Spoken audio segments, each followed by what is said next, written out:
Hace un tiempito que en las clases de escuela bíblica se viene leyendo y estudiando acerca de los reyes del pueblo tanto de Israel como de Judá.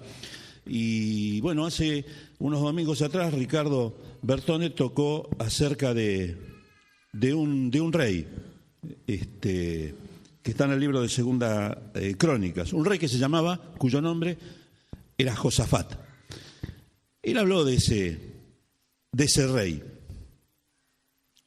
Y el último domingo que a él le tocó la clase, mientras él la daba y que le daba la clase y digamos le daba una aplicación, a mí realmente, mientras él hablaba, muy bien la aplicación que le daba, pero a la vez me vino una idea y una figura de cómo se movió este pueblo de la antigüedad, este pueblo de Israel, cuando tuvo un problema, cuando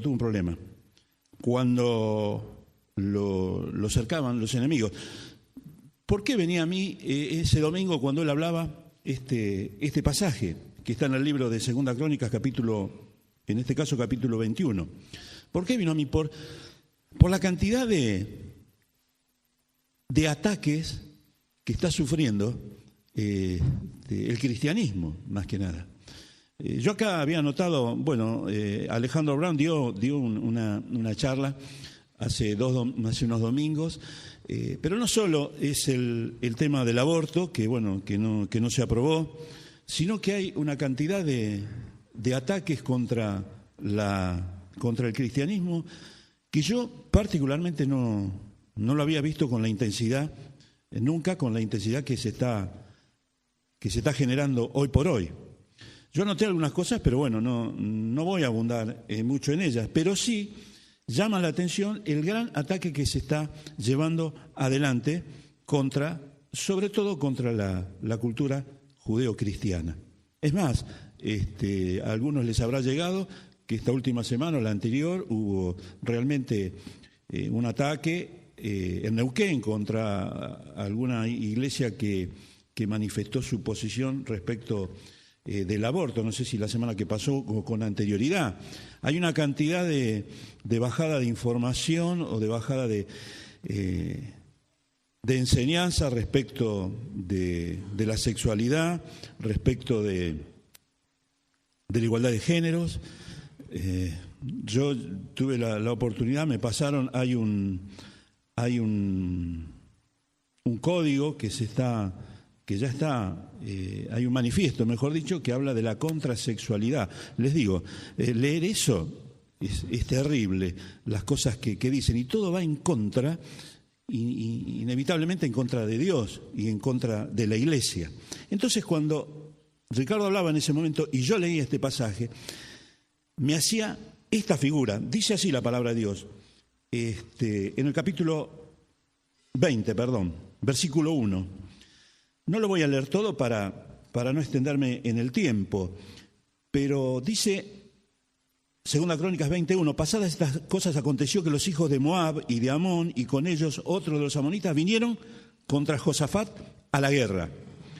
Yo no voy leyendo todo el pasaje, pero sí algunas de las partes que dice, en el versículo 4 de este capítulo 20 de Segunda Crónicas dice, y se reunieron los de Judá,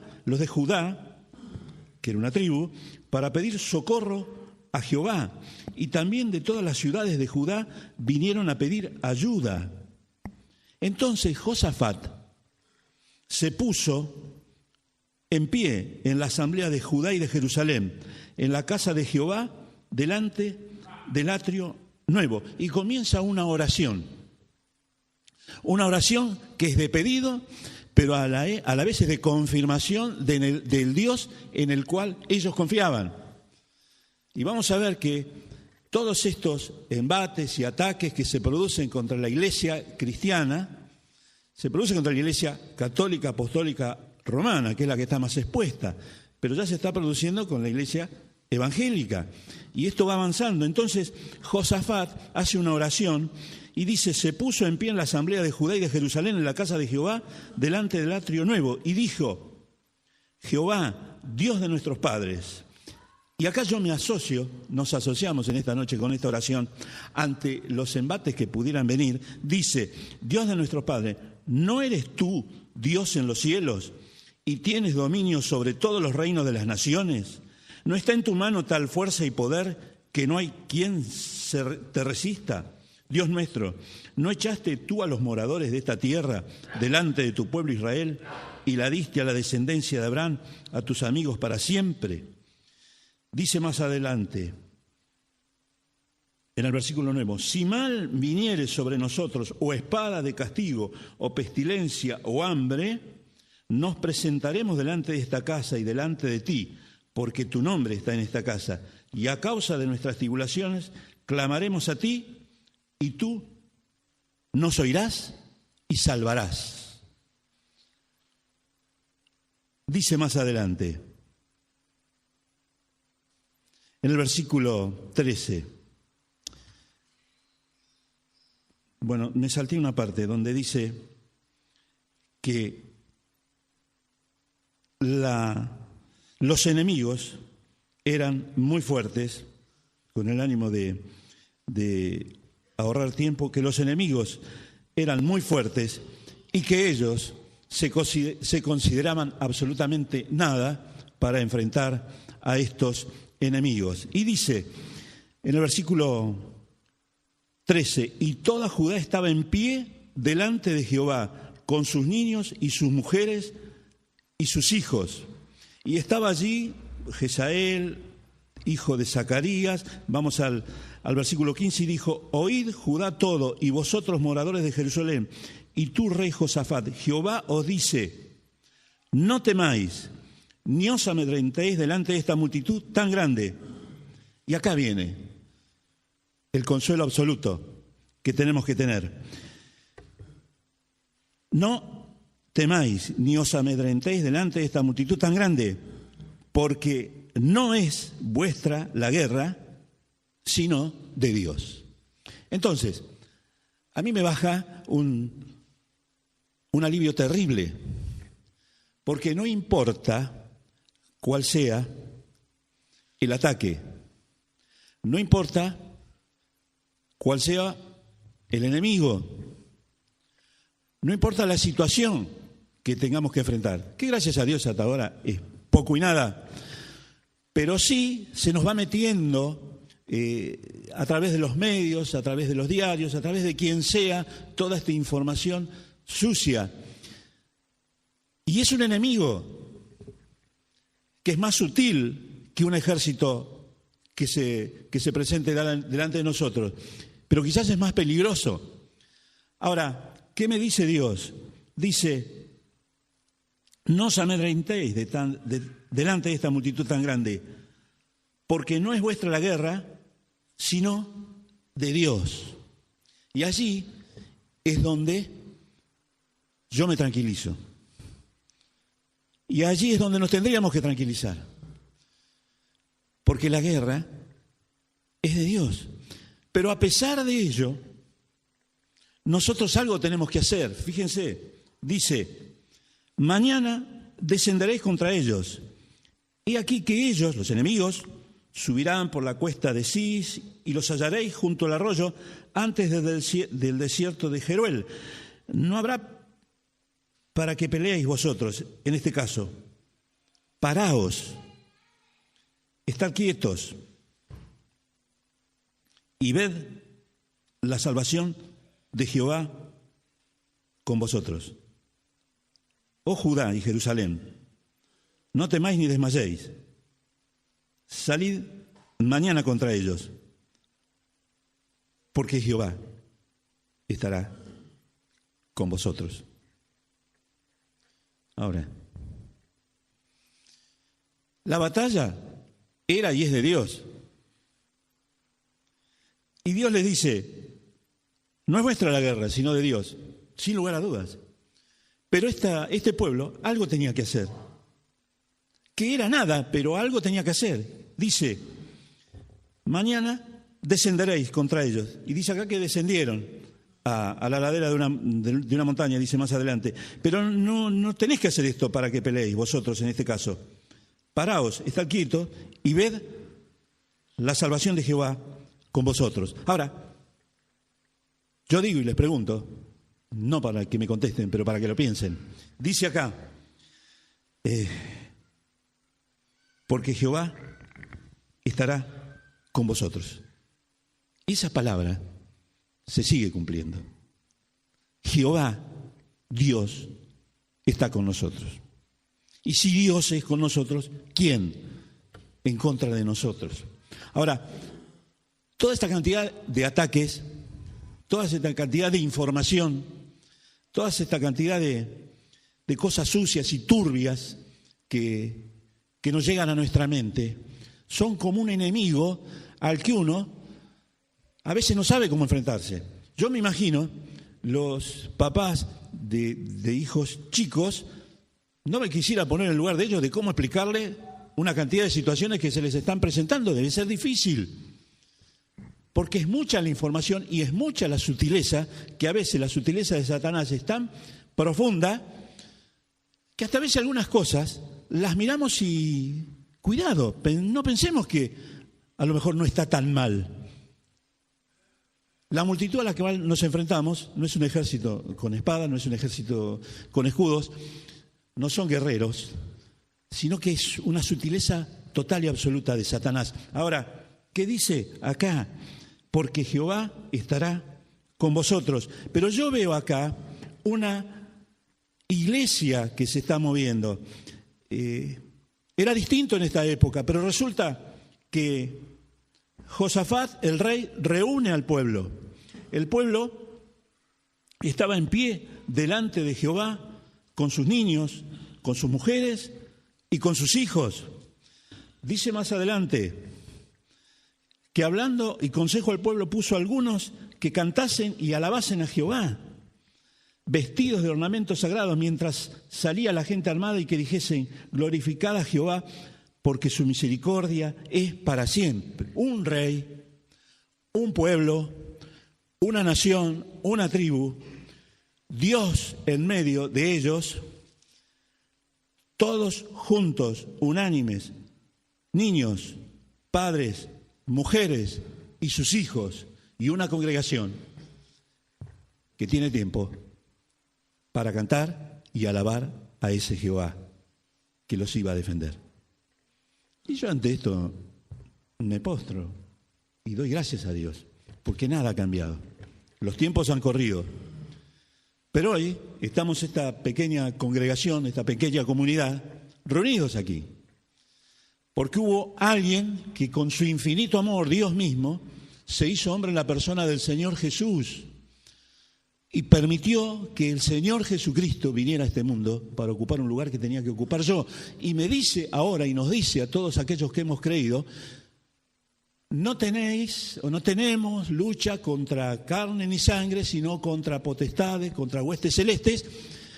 Pero si bien hay algo que tenemos que hacer, como tenían que hacer estos hombres de la antigüedad, que era bajar y estar quietos, Dios nos sigue diciendo y me sigue diciendo, Néstor, mira, que vos tenés que estar atento, tenés que bajar, tenés que estar quieto frente a mi persona, pero no te preocupes demasiado, ni siquiera te preocupes, porque la batalla es mía, la batalla la voy a librar yo.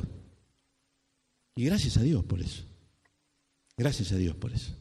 Yo sé que muchos, o casi todos los que estamos acá, creemos en el Señor Jesús como nuestro Salvador.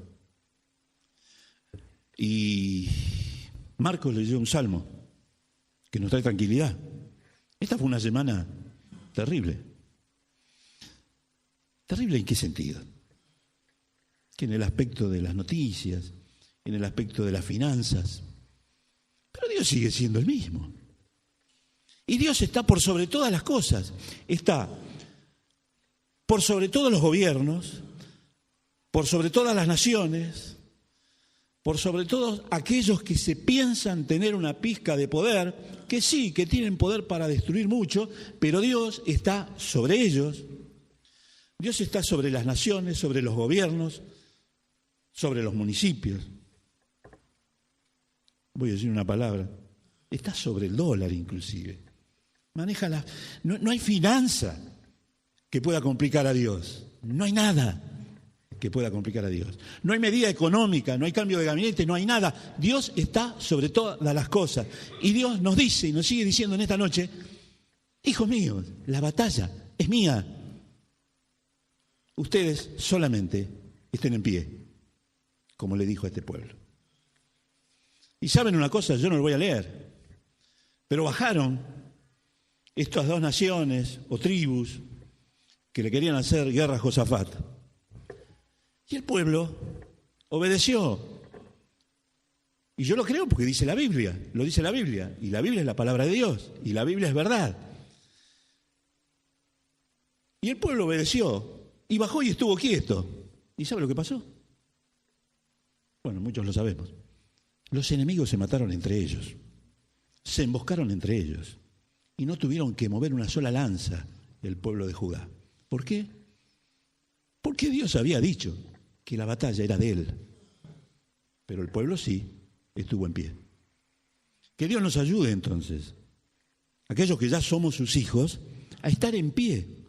¿Qué significa estar en pie? Estar confiando plenamente, absolutamente, en la persona del Señor Jesús, en Dios, sabiendo que Él cuida de cada uno de nosotros. Pero además, sabiendo que como en esta noche hemos recordado, ¿a quién? Al Señor Jesús. Le hemos recordado porque el Señor Jesús vino a este mundo, dejó ejemplo, hizo muchos milagros, pero también el Señor Jesús, en un determinado momento, fue a la cruz. Y en ese determinado momento pensó y dijo, esa cruz es para vos, Néstor, para mí.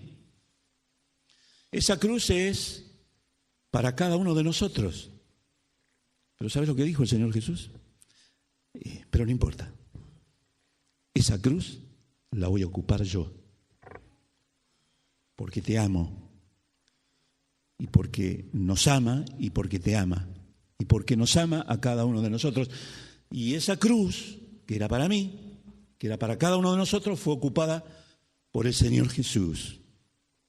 Y el Señor Jesús, allí, como leíamos en ese salmo, fue clavado en esa cruz, fue atravesado por una lanza, coronado por espinas, y entregó su vida por mí y por vos. Pero al tercer día lo fueron a buscar, como escuchábamos, a una tumba incrustada en una roca, pero esa tumba estaba vacía, porque Jesús resucitó. Y porque si vos en esta noche crees en Él, le decís, mirá, Señor, la verdad que tengo muchas batallas peleadas y vengo bastante mal. Vengo perdiendo una batalla tras otra. Bueno, si vos en esta noche le querés, en sencillez, en donde estás sentado o sentada, decirle, Señor, gracias por ocupar la cruz. Señor, gracias por haber muerto por mí. Gracias porque resucitaste y sabés que el Señor nos está viniendo a buscar. Decile con tus sencillas palabras, Señor, sálvame. Solo eso, Señor, sálvame. Y el Señor te salva y te da vida eterna. En el peor momento de la vida de un hombre, Jesús estaba crucificado y a los lados de ellos había dos ladrones. Y uno en el peor momento de su vida, a punto de morir, le pidió al Señor perdón. Y en ese momento Jesús le salvó. ¿Cómo no te va a salvar a vos? Pedile en esta noche. Si no lo tenés al Señor Jesús en tu corazón, decile, Señor, te pido que me salves. Creo en vos. Quiero que entres en mi vida. Y el Señor va a entrar, te va a salvar y te da vida eterna. Y nosotros, los que hemos creído en Él, ya estamos disfrutando de esta vida eterna. Y yo no sé qué va a pasar mañana, no lo sé. Creo que en este país puntualmente no lo sabe nadie qué va a pasar mañana. Pero yo sé una cosa, que sobre todo lo que pueda o pudiera ocurrir, está Dios. Y a Dios nada, absolutamente, lo toma por sorpresa. Entonces yo, esta noche, y cada uno de nosotros, vamos a posar nuestra cabeza sobre la almohada, vamos a descansar en paz. Y mañana y a lo largo de toda la semana vamos a tener lucha, vamos a estar en pie, porque Dios lo pide. Pero la batalla es de Dios. Y Dios no perdió ni perderá nunca una batalla. Esta iglesia que somos nosotros, un día vamos a ser llevados a los mismos cielos. Esto es cierto, no es fábula. Y vamos a vivir para siempre con nuestro Señor Jesucristo. Amén, hermanos. Esto es así, porque Dios lo dice, porque yo creo en su palabra y todo esto está en su palabra. Dios nos bendiga, hermanos.